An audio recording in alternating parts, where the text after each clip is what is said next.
Iblis teriak dan marah tatkala dilaknat oleh Allah karena tidak patuh perintah Allah untuk menghormati Nabi Adam alaihissalam. Bu, Bapak, iblis itu sebelum Nabi Adam diciptakan itu makhluk yang sangat taat kepada Allah, yang sangat ibadahnya luar biasa sampai mendekati derajatnya para malaikat Allah. Begitu ilmunya tinggi, derajatnya tinggi, ibadahnya luar biasa iblis itu. Dan kalau Allah menyuruh untuk menghormati Nabi Adam, dia tidak mau. Wa idh qulna lil malaikati isjudu li Adam fasajadu illa iblis aba wastakbara wa kana minal kafirin. Sombong dia. Aku lebih baik daripada Adam. Aku diciptakan daripada unsur api, sedangkan Adam dan unsur tanah. Hebatnya mana api dengan tanah? Hebatnya mana api dengan tanah? Kalau tanya orang sini, mahal mana api sama tanah? Tanah. Per meter mahal. Mahal mana api sama tanah? Tanah. Tanah murah aja kata PRW mahal. Insyaallah. Karena begitu sombongnya, semua takwaannya, semuanya ibadahnya, semua ilmunya hancur itu iblis. Maka dilaknat oleh Allah Subhanahu. Jadi kalau ada orang di sini yang sombong dengan segala apa yang dia punya, belum tentu ke surga, udah sombong duluan. Iblis sombong diusir ke surga. Orang sini belum tentu ke surga, udah sombong duluan. Ada yang begitu? Nggak ada di sini lagi di masjid. Tapi jamaah bukan jamaah sini, jamaah Allah Solo. Tapi banyak juga pindah dari sini sih. Ada orang sombong dengan apa? Dengan ibadahnya. Yang paling hebat ibadahnya di sini saya. Orang-orang belum bangun jam 4 saya sudah ke masjid lagi kita. Sombong dia, hancur. Perasaan di sini yang paling hebat pendidikannya saya. Karena saya punya ijazah asli.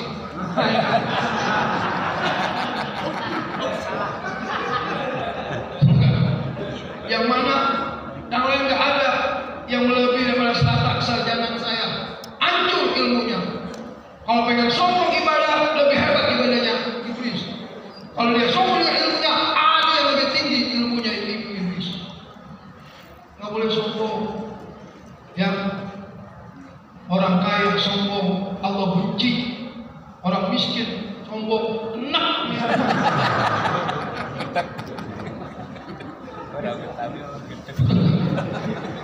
Kalau orang kaya mah sombong aja. Segala yang dia punya. Betul nggak Pak Haji? Orang miskin sombong, enak. Ambil motor baru, pakai kacamata, mas pegang, kita manggil, bang, agak nengok.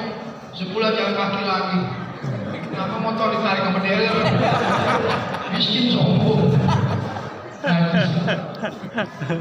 Ibu, Ibu, kalau dikasih snack makanan, dimakan di sini, jangan dimasukin ke tas. Tapi kalau nanya kan bawa tas ya.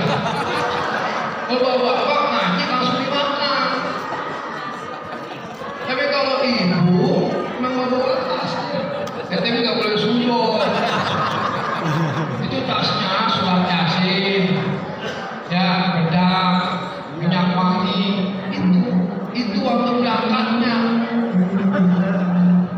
Itu berangkatnya begitu. Gak sadar ya. Waktu berangkatnya begitu, isi tasnya, pulangnya.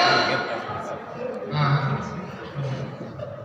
jadi yang pertama dilaknat itu iblis, teriak luar biasa. Yang kedua, wahina uhbita, diturunkannya di dunia, teriak.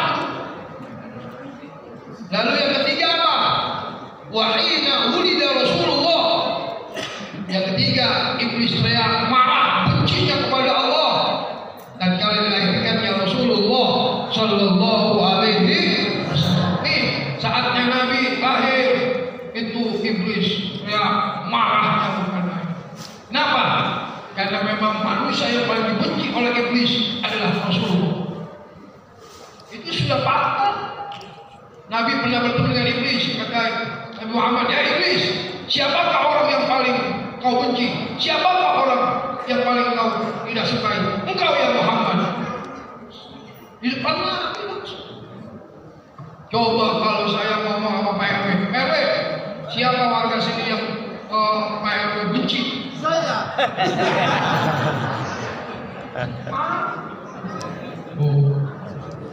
Lalu yang keempat, iblis menangis, teriak, benci kepada Allah. Wa hina unzilatil Fatihah, tatkala diturunkan surat Al-Fatihah.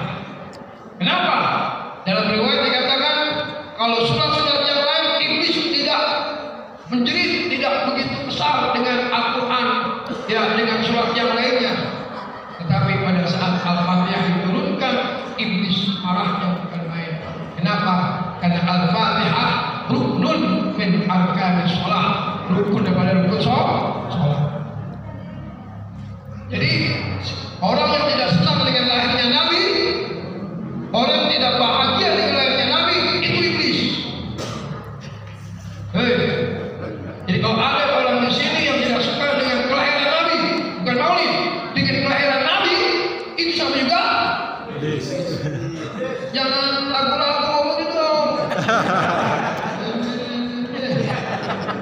Siapa orang yang tidak senang, tidak bahagia, malah dia kesal dengan lahirnya Nabi, itu sama juga iblis. Kalau orang kampung bukan iblis, belis. Belis. Libis. Ya, jangan sekalian yang hormat. Makanya kita gembira. Allah yang menyuruh kalian ngomong. Qala al-badru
yang dibacakan kaum Ansor untuk menyambut Rasulullah dari kota Mekah menuju kota Madinah.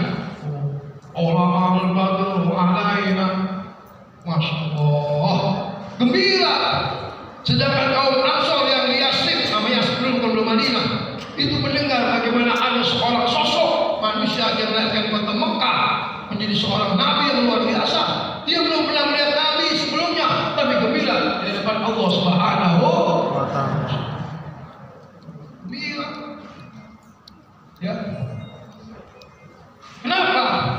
Abu Lahab aja Pak, gara-gara gembira, walaupun Abu Lahab dengan istrinya anggota tetap api neraka, anggota tetap bukan calon lagi, anggota tetap. Kenal dengan Abu Lahab? Hanya kenal sama Abu Lahab. Kenalnya Abu Gosok. Tahu ya. Dengan istrinya, ayo Bu, istrinya Abu Lahab siapa namanya? Kemarin saya tanya sama anak SMP, adik-adik, istrinya Abu Lahab siapa namanya? Abu Lahab. Itu juga ya. Karena sekarang nama istri hilang, langsung nama. Jadi saya tanya siapa istrinya Abu Lahab? Abu Lahab.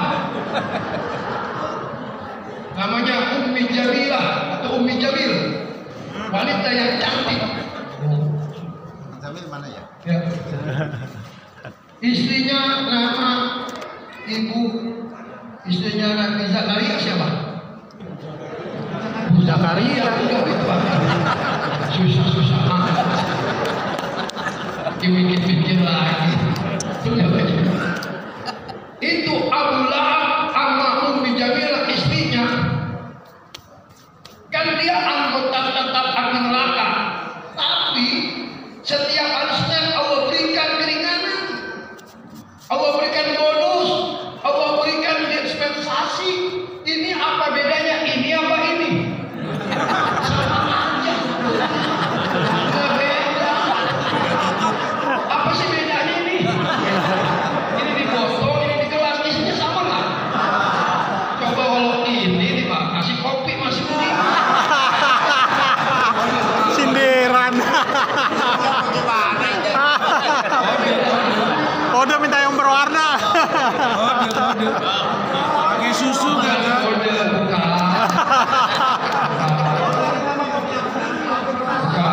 Bukan kode. Itu yang namanya Wajib. kurang peka. Pakai susu kan? Nggak usah.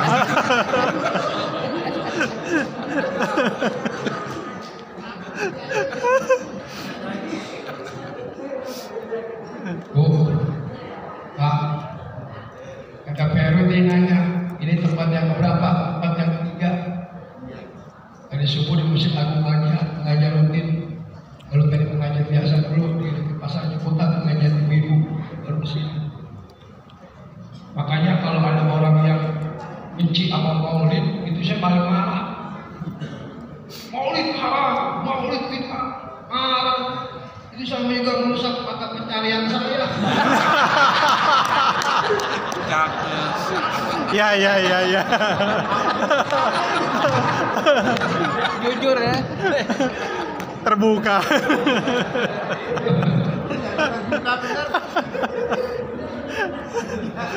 Nggak usah pakai dibenerin, emang bener. Jamaah sekalian, itu Abu Lahab dengan istrinya, itu kan tabbat yada abi lahabin wa tab, ma aghna anhu maluhu wa ma kasab, sayasla narun dzata lahab, wa imra'atuhu hammalatal hatab, fi jidha hablum min masad. Itu anggota tetap api neraka.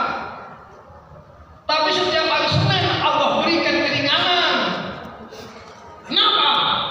Karena beliau dengan istrinya gembira dengan lahirnya Nabi pada hari Senin. Sampai budaknya Thuwaibah berkata, ya Abu Lahab, nama aslinya Abu Uzza bin Abdul Muttalib, pamannya Nabi. Ya Abu Uzza, Aminah telah melahirkan seorang laki-laki yang luar biasa. Lapor tuh Thuwaibah kepada Abu Lahab. Abu Lahab bilang ini, kius. Benar ya Thuwaibah? Benar. Serius. Kalau kau benar informasi yang kau berikan kepadaku, maka aku merdekakan kau dari budak. Betul Thuwaibah kabarnya. Akhirnya dijadikan menjadi orang yang merdeka. Tidak jadi budak lagi. Saking gembiranya Abu Lahab.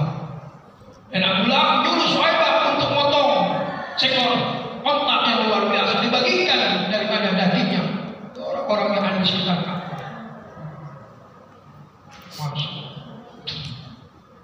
Ya, makanya hari Senin, kenapa? Karena ada minuman yang Allah sediakan. Dia minum dalam akhirnya itu, airnya badannya sejuk, adem, sampai tidak tersentuh dengan api neraka. Betul begitu. Betul. Bagaimana mau minum sudah lama?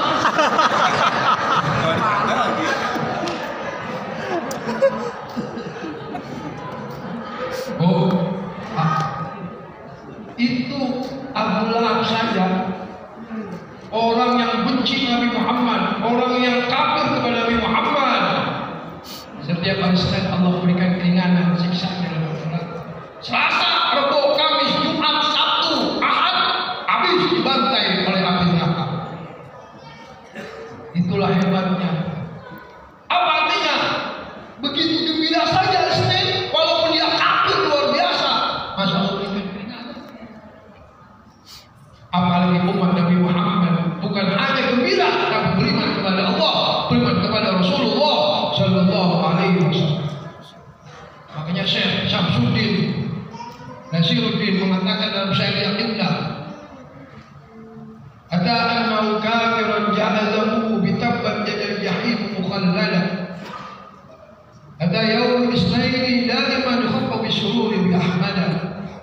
zannul 'abdi man qala umruhu bi ahmad masruran wa mata muwahhidan. Kalau sosok Abu Lahab aja yang kafir, yang selama-lamanya di api neraka, Allah berikan keringanan karena dia gembira dengan lahirnya Rasulullah. Setiap hari Senin Allah berikan bonus. Bagaimana kalau umat Nabi Muhammad masruran bi ahmad wa mata muwahhidan, dia gembira, dia beriman kepada Allah, beriman kepada Rasulullah, pasti bukan hanya diberikan dispensasi, tapi dibebaskan daripada api neraka Allah Subhanahu wa taala. Amin. Paham? Paham. Paham nggak? Paham. Gembira luar biasa.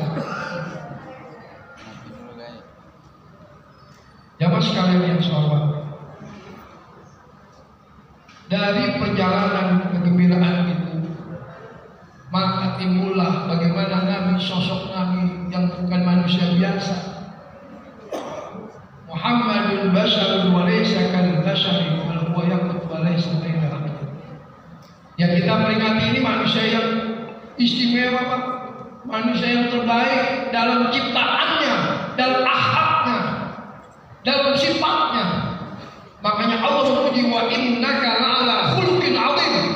Sesungguhnya kau ya Muhammad begitu tinggi luhurnya akhlaknya, baik akhlaknya maupun sifat dan tabiatnya luar biasa. Pak, Nabi Muhammad itu dia manusia, tapi dia tidak seperti manusia. Allah berikan kelebihan. Lam yaktalim qattu ta'a mutlaqan abada wa ma tasa'abasan fi madal zaman. Nabi Muhammad itu sepanjang hidupnya tidak pernah mimpi ihtilam, mimpi basah bagi orang laki-laki. Biasa kalau bapak-bapak kan kalau mimpi basah ya Pak. Ya Pak, apalagi waktu balik, waktu PRW dulu balik, mimpi sama siapa PRW? PRW, ya basah aja, ya banjir aja. Bukan kompol, kurujul mani, air mani. Karena mimpi syahwat. Nabi Muhammad tidak pernah ada seperti itu dalam dirinya.